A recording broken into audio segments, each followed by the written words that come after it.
Dave, welcome to the show. Thank you so much for joining today. Thank you. No, happy to be here. Absolute pleasure. So, Rich Washington from Tick Talent introduced us. So, firstly, thanks, Rich, for introducing us. So, Dave, would you mind telling us a bit about yourself? Sure. So I am how do I describe myself? Currently a strategic COO that's involved in the startup scene, Okay. background in product, finance, ex-banker, turned into the lot of the stuff in the crypto scene, Web3. Did AI before it was sexy. Sexy, yeah. Well, now everyone does AI now. Everyone's like, oh, I'm in AI. So Exactly. I did AI like 4 or 5 years ago. And like it's not been around 50 years. So it's currently very entrepreneurial. Okay. Get asked to get involved in a lot of things where people go, come and work with me, and I'm like, okay, sure. And they're like, yeah, there's no money in it, but come and work with me. Okay. So I get a lot of that. Okay. It's fun. Yeah, it's interesting. You learn a lot, get a lot of interesting people, and involved in a lot of different subjects and industries. Yeah, it's great fun. Great fun. Hmm. So you mentioned that you started off in banking. Mm. What was your kind of career path? How did you get there? What made you want to go into that? So I don't think anything wanted me to make. So it's a very weird story. Okay. My dad was a chartered accountant, and when we were kids, he was a partner in the firm. When we were kids, Saturday mornings, he'd take us to the office, me and my brothers, and nobody was there apart from him. He'd sit there checking the post, and we would terrorize the office. We'd muck around with the phone, steal the stationery. It was great fun. It was like, yeah, Hmm. I want to be an accountant. This is really fun. I'm sure that's what it's like, stealing the stationery. Well, I suppose it is. Most offices are like that. So I was like, right, fine. I don't know what I want to be. Let's be an accountant. Hmm. So I started doing bookkeeping and worked for a few assistant accountant places, and it was okay. And then kind of moved into JP Morgan Hmm. and working in a fund accounting department. And I used to come in at 5:30 in the morning, and Wow. I had to come in, and there was a spreadsheet that the clients would email in, and we had to process these trades. And sometimes there was loads, and it had to be done by 9 o'clock.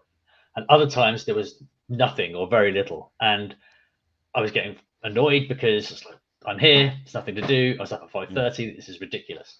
So there must be a better way to do this. And you're talking to the managers, like, oh no, it's always been like this. It'll always be like this.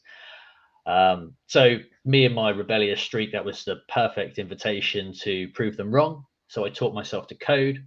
I automated the process, got a couple of hours in bed, which has kind of been my ethos for life and my career is how can I be as lazy as possible Hmm. while being effective. Effective. Yeah. So started doing software development for the team, then for the department, and did that for years.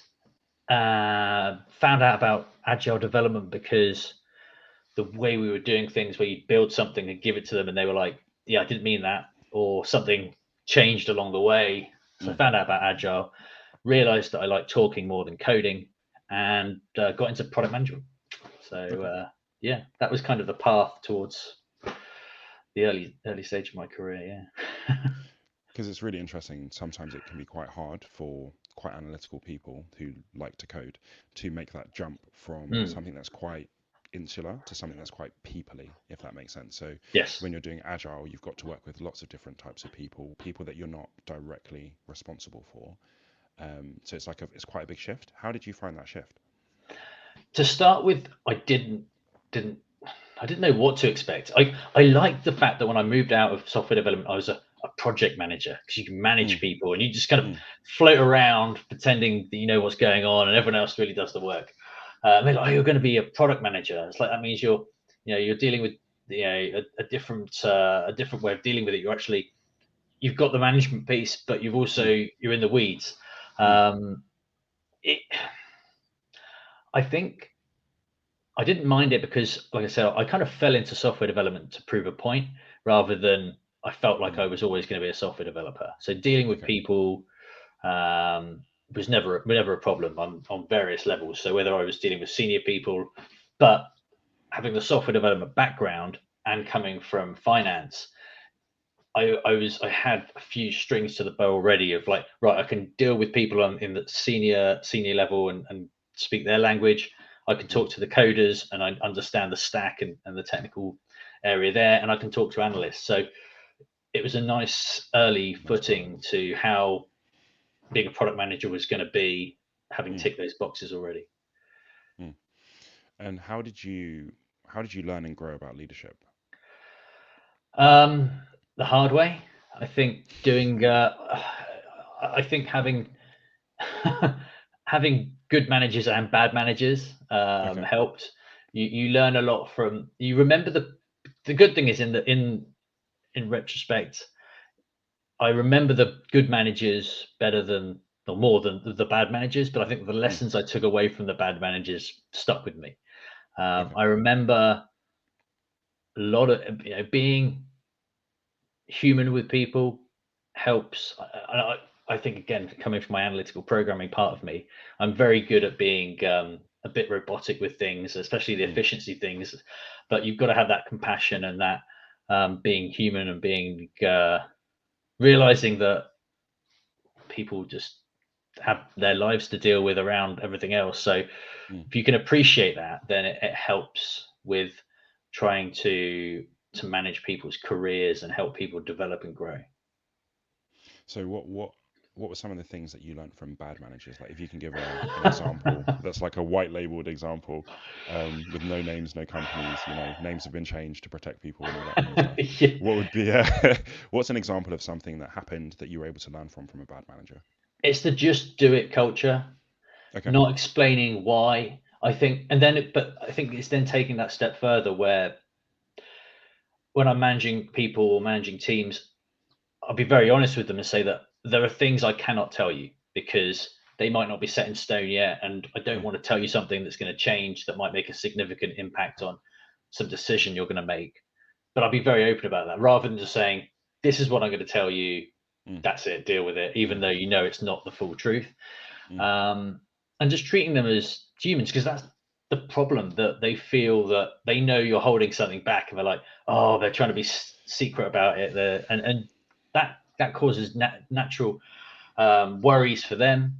mm, But then just being, let's say, just being open, going, look, there are things that are going on I can't tell you about, but this is why, and I will. mm, And then you build that trust so that they know you're not doing anything that's intentionally trying to harm them or deceive them in any way. It's purely an honest thing. And even when you tell them, go, right, now I can tell you this is the reason I couldn't tell you before. And mm. then they appreciate that. And then next time there's something going on, they're like, what's going on? I'm like, I can't really tell you at the moment, Can't but you'll tell you. find out. And then they're like, okay, I get it. Yeah. To be honest, that's one of the things that I found quite challenging. So I recently became head of a department about a year and a half ago, and there are so many things that are in that grey area where it's Mm. like I can't really tell them, but I really want to. Yep. And I think that's a really tough part of leadership. And the approach that you're talking about in terms of, look, I'll tell you what I can tell you, and just trust me when I tell you that I can't tell you, but Mm. once I can, I will. That's something that's been really helpful for me, in terms of navigating that kind of, it's almost like a grey area, where like I care so much about my team, but my responsibility is that I can't tell them. Yeah. And I think it takes, I don't want to make it sound like I'm trying to pat myself on the back too much, but it takes some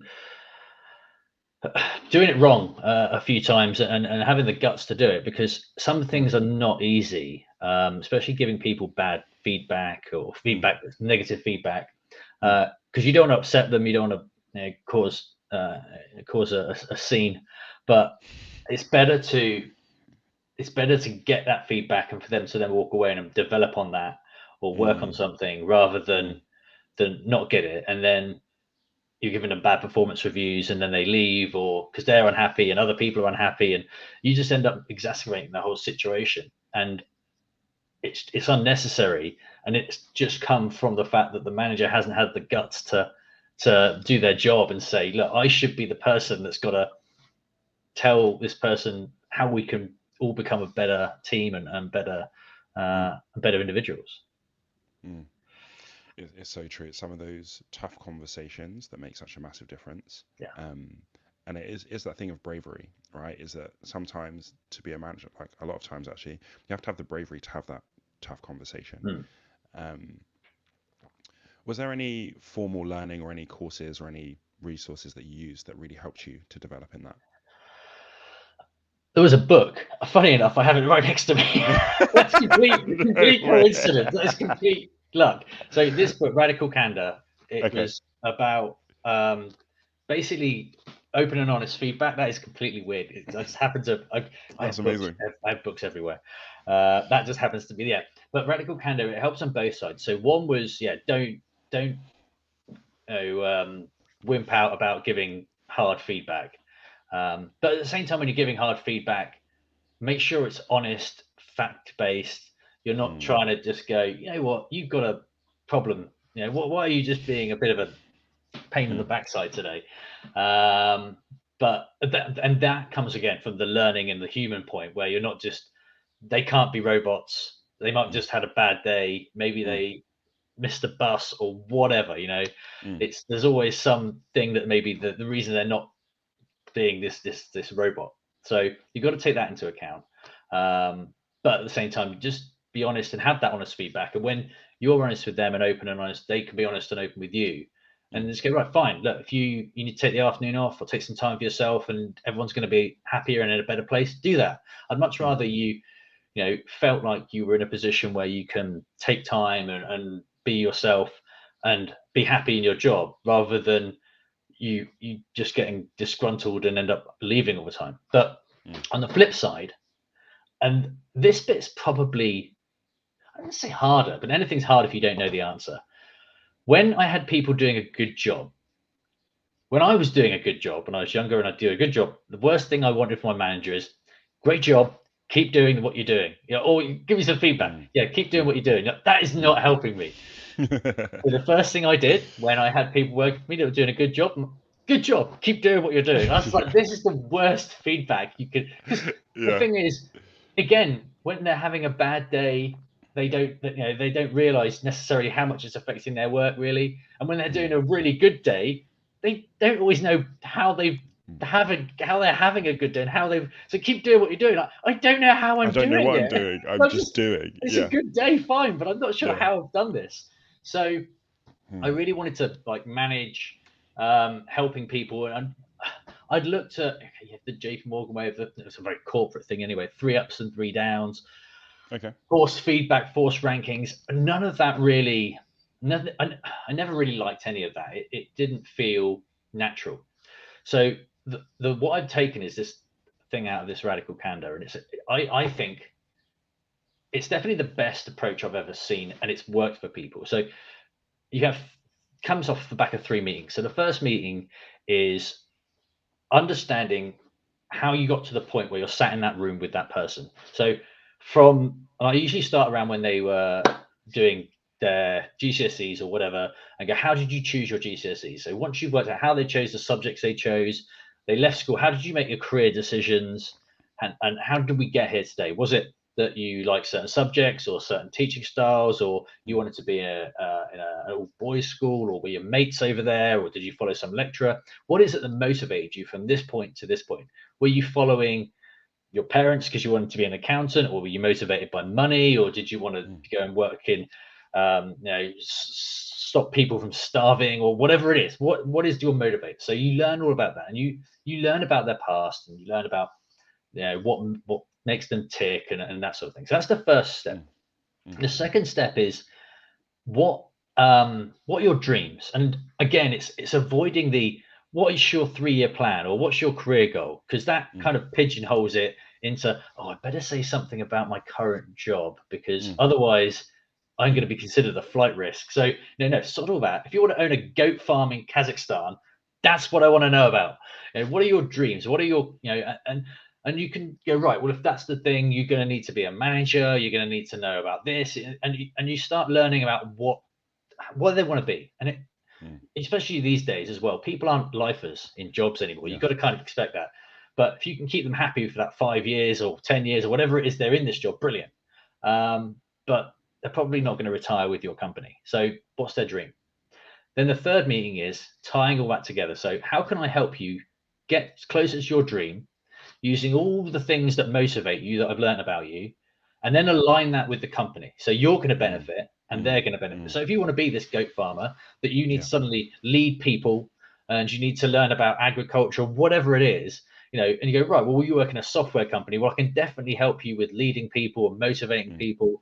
And then I know that this is what made you tick when you were younger. And it could be that it's financially driven. So I just need to give you lots of money, put you in charge of a load of people, and then you become a great, you know, whatever it is. But it's then aligning that so it benefits the company and they see the growth, the personal growth they've got at the same time. And that process, when I started rolling that out, it just worked because people, the first meeting was an eye opener anyway, because people just opened up.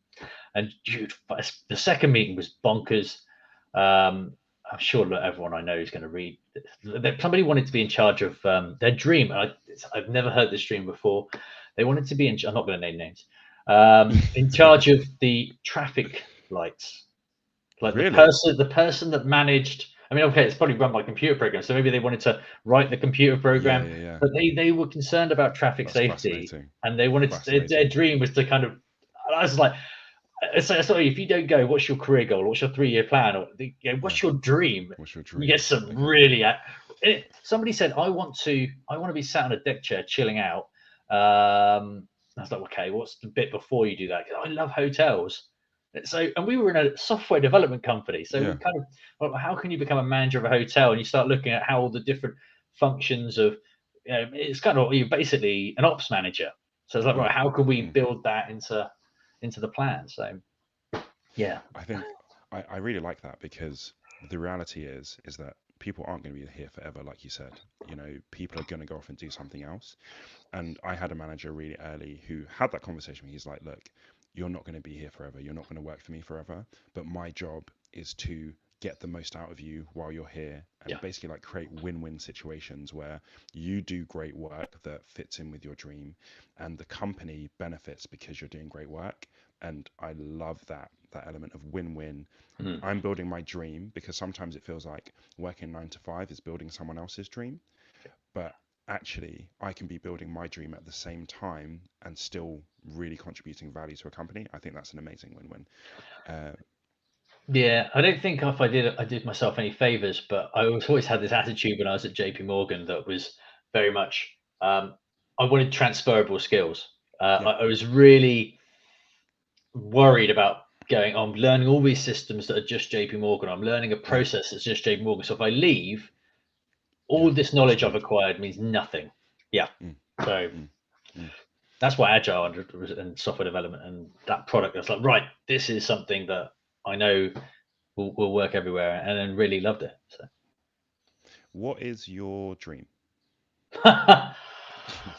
So I had a dream, and then it changed. Well, no, it didn't change. The dream is the same, but I know it's not realistic. So the dream was always just play golf and sit on my yacht all day. But the debate, the argument around that was, I would be so bored. They'd be like, look, it would last a week, maybe a month, and then you'd be like, right, what can I build? What can I do? How can I help someone? So the revised dream is just the ultimate work-life balance. It's about being able to take the downtime when you want, but at the same time still being able to have your hand in and create. And I think that's the thing. And I think obviously the work-life balance become more balanced than work, or life than work. Life balance taking the majority of it as I get older, but I just couldn't do nothing. I would go stir crazy. I have so many projects that I've got sat around that I'm like, oh, I should do that. And I'm like, Dave, you haven't got enough time. Stop looking at that. We'll do it in 5 years or 10 years. Or I mean, I'll be sat there with ideas on my deathbed going, oh, I could do this. Can I have 5 more years? I've got another idea. It'll be something like that. So that's the thing. I think it's the work-life balance, making sure that you take time, whether it's, you know, with your family or just downtime, getting away from screens. And then but at the same time, finding that creative creative spark that keeps me from going completely mad. Because that's the thing, you always have a bad round of golf, and sometimes you just want to be away from it. You don't want to be thinking about. I'm very sports focused, but sometimes you just go, Okay. right. We lost the rugby, we've lost the cricket, we've lost the football. The Formula One was a nightmare, and my golf is a nightmare. Right, where's my laptop? I just need to do some work. I Just need do something. something. Yeah, build something. Build Yeah. some things. I need to Yeah. get away from this. Did you play a lot of sports growing up, or are you more of a fan of sports? I played a lot of sports. Yeah, I mean, I used to play. I was basketball team captain. Played cricket. Really? Yeah. Golf, football. Many football teams. Rugby. Fishing doesn't really count as a sport, I suppose, but I did used to fish. Yeah, it does. It's a Still got my sport. fishing Yeah. gear. Yeah. What else? I'm sure there was others. Tennis badly. Yeah, loved sport. I don't play as much now because I was worried about my knees. There's a history of bad knees in my family, so and my old man just he played sport till way too late, and that caused problems. So I was like, right, I'm not going to do that. So now I just play golf badly. Okay. So what did you learn about leadership through sport? So you were a captain in various things. So what did you learn about leadership from that? I think again it was, and I think I didn't really learn much at the time because I was too young and naive. I think looking back on it, you learn that the team, it's so cliche that you're stronger as a team, 100%. I think golf and individual sports, for example, can be a lot tougher because it's a constant battle with yourself. And if it goes wrong, you've got no one else to blame. So in that respect, I mean, I'll never forget Sunday morning football, where you turn up hungover and play terribly, and then you go, right, okay, next week I'm gonna go to bed early. I'm gonna turn up fresh. It's gonna be brilliant. And you do that, and you turn up, and the rest of the team are hungover. And you're like, oh, why am I bothering? I put all this effort in. I could have had an extra few beers yesterday. Yeah. But yeah, I think, having that team, getting the team on the same page, because that was the thing. I don't think we ever, especially in the football team we had, it was a group of individuals, which is probably why we were rubbish. Looking at things when I look at my jobs and career, that if you can get that team of people focused in the right direction, so it's like, look, if we all agree we're going to have an early night and not turn up hungover, we'll probably play well. Exactly. but individuals trying to do their own thing doesn't help. It doesn't. You end up with these people that think they're going to make a big difference, and you can't. It helps. No, it doesn't. It doesn't. It probably would help with my golf if I was a better golfer, but it probably would be worse actually if I turned up really hungover. Who knows? I think sometimes with golf, it's like I find golf really cerebral. Like it's this mental head game. So who knows? Maybe if you were hungover, you'd be thinking about your hangover instead of every element of your swing, and you'd just swing, and it'd be awesome. Who knows? You might be like Happy Gilmore. Exactly. Well, talking of Happy Gilmore, we spoke about Richard Washington years ago. We played a few rounds of golf together, and I've never met. He played rarely, but when I've never met anyone who hit the ball further, especially for someone who played this. I mean, I've met a lot of people that hit the ball far, but these guys are very consistent golfers, play regularly.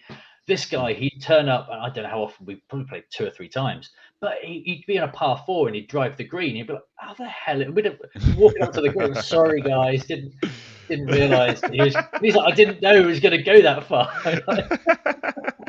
We had some fun. Back in the day. Yeah. That's awesome. So how did you meet Rich? I'm trying to remember. I mean, it was either through groups of friends that, so he lives in Bournemouth. I used to live in Bournemouth before I moved to London. I think it was either through groups of friends that worked with him, or his girlfriend back then was a singer in my band. But I'm sure I met him before she was a singer in my band. But it was either through music or drinking with friends, and then we just stumbled into the golf thing. That's cool. That's cool. What does emotional intelligence mean to you? Emotional intelligence. Being aware of your own problems or other people's problems or other people's being what people's problems isn't the right word. Being aware of what makes people tick, I think. Having an appreciation for I keep going back to it, the human side of people.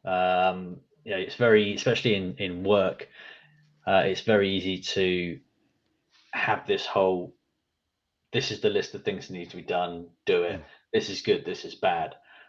Being able to appreciate that people aren't going to operate on 100% all the time, and how can you help them? And the different, you need to be receptive to different ways of working in order to get the most out of different people. I can't remember what the heck the tests are called now, but there's different tests of people learn in different ways, and yeah.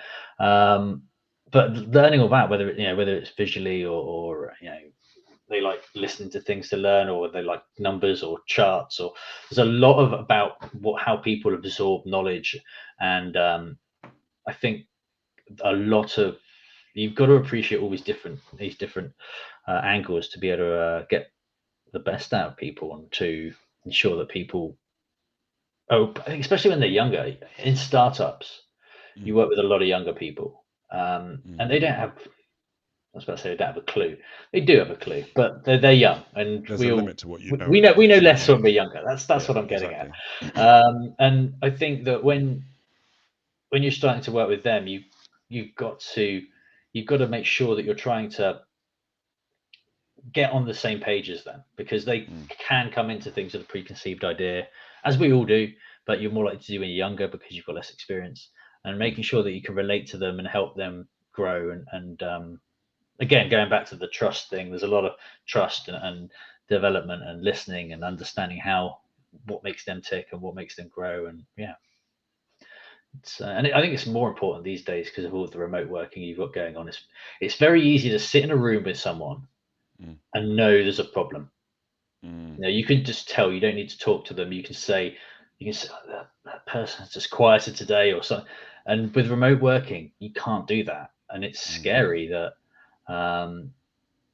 because just not being able to help people go through something with them, and help them understand something. And it could be something at home, it could be something, a task you've given them, and you can just see they're not fully understanding it, but it's a different world in with just sitting behind a screen. Because often people might not even have their cameras on, for example, so you can't even, like, the visual cues are not necessarily there. Yeah, and again, there was a lot of thing about, especially when it went to fully remote to start with, there was this whole camera on policy, which we tried to enforce, but then you get to the point where people don't want to necessarily have their camera on. You've got to respect people's boundaries and people's ways of working, but at the same time, try to make sure it's working for the team. So it's difficult because if you're just going to pigeonhole it, for example, that person's camera's not on, they're clearly not paying attention.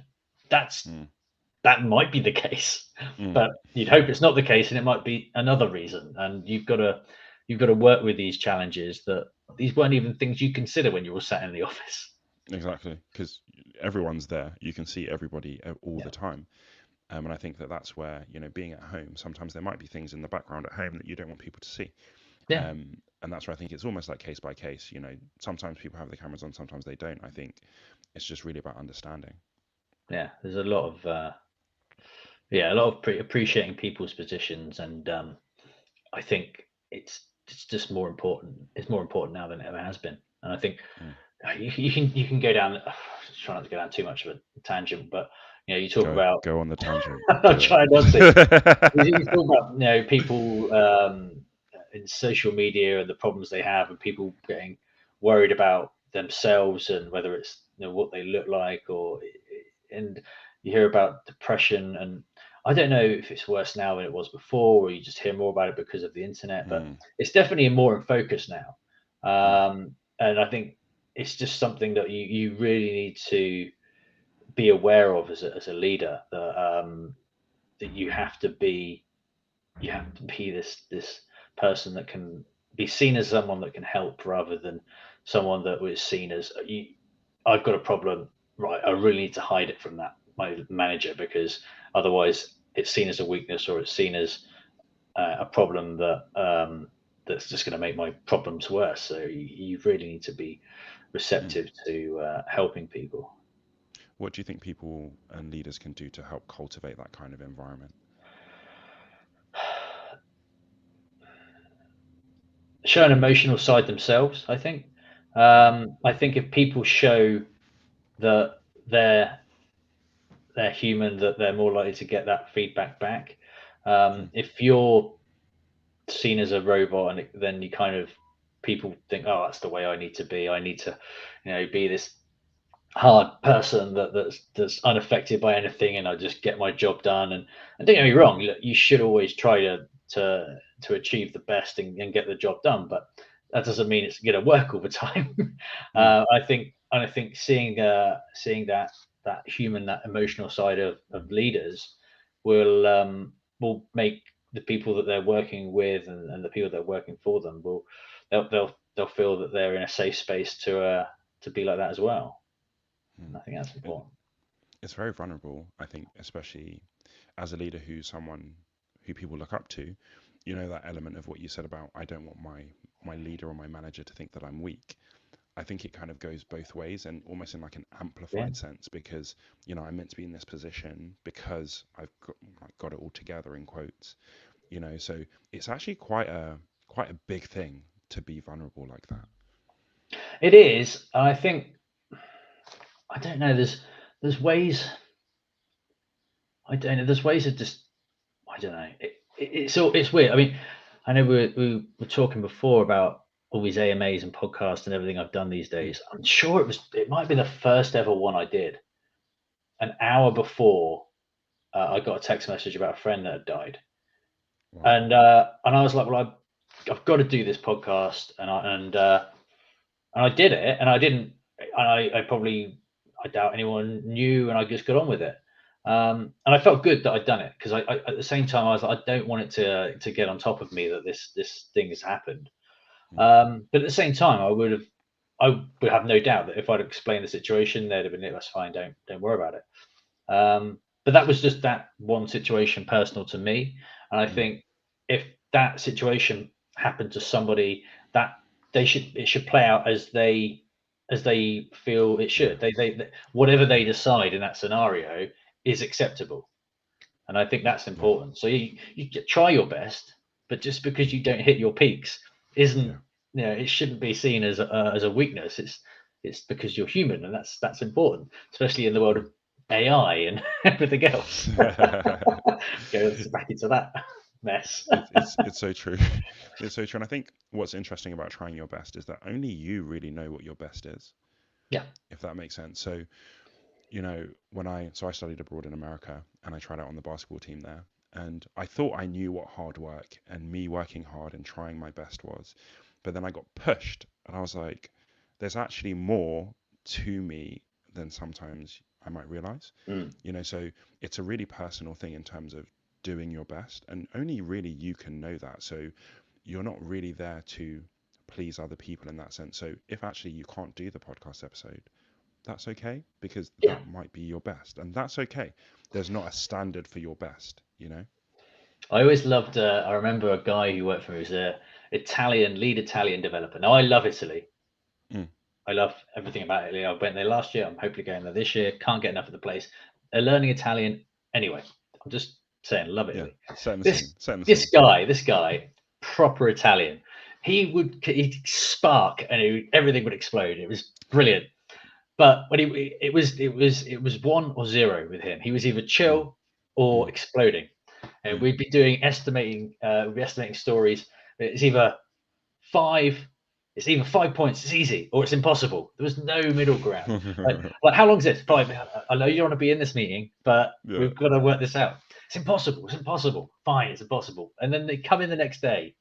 But Dave, I'm so glad that you kept pushing me on that, because I've learned this, and I've figured out a way of doing it. And it was always the way. It's impossible. And he'd go away, and he's like, almost like when he'd calm down, because sometimes I'd have another guy in the team. I need to go out for a cigarette. I thought he was going to hit you at one point. The request wasn't unreasonable. I remember I just wanted to put placeholder pictures. It's like, look, we haven't got time to build this. We've got time to wait for all these assets before we build this. So you're going to build it with placeholders.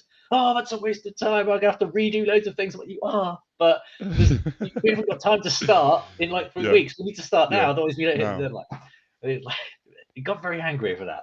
But anyway, so it's always come back. You go, oh, I've learned this. I've figured out this. We're going to do it. I'm so happy that you push me, because it means that I learn new stuff and I start. And I was like, that was brilliant. And we always got on. He just needed that spark, and he'd go bang. It's brilliant. Yeah. And I think that's a huge job of a leader, is to know how to push your people in the right way. So not in a way that they're crushed, that they think that they can't do it, but just that little bit past where they're comfortable, that little bit of growth where actually they get stronger from it. That's such a fine balance, I think, to strike. Yeah, it was. Yeah, and I enjoyed that. I didn't even know that it would be. I'd be bothered about that. Again, I think being a manager, I kind of I liked it originally because I'm in charge, really. And you realise that's not great, because then everything the team does, whether good or bad, ends up with you. You're in charge. You're responsible. But one thing I didn't know, hadn't even occurred to me, was developing people and the pride I took in that, and helping people.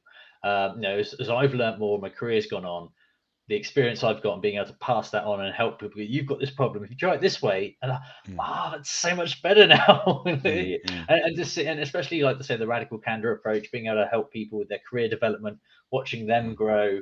And I love it when I hear from people that I've worked with years ago in different teams, and they're like, I'm doing this with my career now. Thanks for helping me with this and pushing me in this direction. I never thought I would take pleasure in it. It never even occurred to me that it was a thing. But I love it. I love nothing more than seeing people that I work with that I've helped succeed and be even better. It's brilliant. So, it's a weird thing. It's like sitting there going, why couldn't I? I mean, I did have some managers, but I think it's a different world these days. It was different. I remember, I will name this one, because there's a guy called Jamie Jones, a manager at JP Morgan. And I was a right pain in the backside when I started out. So this is back in the days where things you could get away with now, or no, you couldn't get away with now, but having piercings and things like that. I used to have piercings, blonde hair, all this craziness. Sounds like you're in a boy band. I was.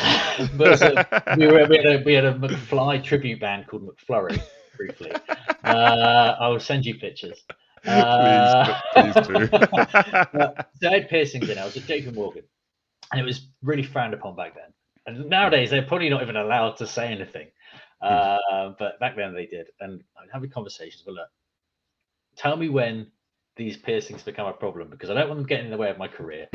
And I know you're not allowed to tell me to take them out, but at the same, like, look, people are gonna obviously comment on them, so let me know. And we had this open and honest relationship, and we got to a point. So look, you're being talked about for promotion. It's like, right, we did it, but there was lots of little things like constantly people complaining about being too busy. And I was like, well, if you look at fixing the process, then maybe you won't be so busy. I haven't got time. It's like, well, you've got to take that hit now to improve that. And that's how re-engineering, process development, and everything I do these days came about. And there were little things that, again, looking at career development, and it's such a simple thing, but people don't do it. It's like, well, how do you know how to get to this point in your career? So the idea was, we take the CV of your dream job. You then cross out what you already know. So obviously you're left with what you don't. And then you put a development plan together around all the things that are on that list that you don't know yet. And then you learn them. And I was like, that sounds so obvious. Why are people not doing this? And it's just a really simple way of putting a career development plan together. But yeah, there's these things that you let's say you get a lot of bad managers that you go, I'm not going to do things that way. I'm not going to do things that way. But the good managers I've had over the years, their approach and their learnings and things like that have stuck with me for so long, and their compassion as well. Because, like I said, I wasn't Mm, the easiest person to deal with in my youth. I'll be the first to admit that. It's definitely put me in a better position now because I'm more, I say, argumentative. But I like the challenge of being told this can't be done, mm, and you have to have that in startups because mm. every day's a grind. But yeah, having the compassion of people that put up with me like that when I was younger and saw some potential to go, look, this Mm. guy has something. He just needs molding and pointing in the right direction. Mm. That's not towards a prison. It needs to be something a success Yes. story that can go in this direction. Mm. Yeah, and I had some great managers that helped me do that. That's awesome. That actually answers my usual final question. So I think that's a perfect place for us to finish. Thank you so much for your time and for your thoughts and your honesty. Really appreciate it. And yeah, I'll put links to you in the show notes so people can connect. But thank you so much, Dave. Thank you. Cheers. And thank you guys for listening. And we'll catch you on the next episode. Bye.